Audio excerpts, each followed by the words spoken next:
सोलापूर ग्रामीणचे पोलीस अधीक्षक अतुल कुलकर्णी यांना मिळालेल्या गोपनीय माहितीनुसार मौजे कंदलगाव तालुका दक्षिण सोलापूर येथील पुष्पक ऑर्केस्ट्रा बारमध्ये अश्लील नृत्य सुरू असलेले निदर्शनास आले।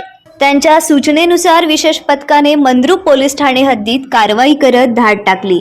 यावेळी 12 महिला तोकडे कपडे परिधान करून डीजेच्या तालावर अश्लील हावभाव आणि नृत्य करत असल्याचे, तर 55 ग्राहक नोटांसदृश कुपन उधळून अश्लील वर्तन करत असल्याचे आढळून आले। या प्रकरणी ऑर्केस्ट्रा बारचा चालक भारत तांबे आणि मालक रोहित चव्हाण यांच्यासह एकूण 70 जणांविरुद्ध मंद्रुप पोलीस ठाण्यात गुन्हा दाखल करण्यात आलाय।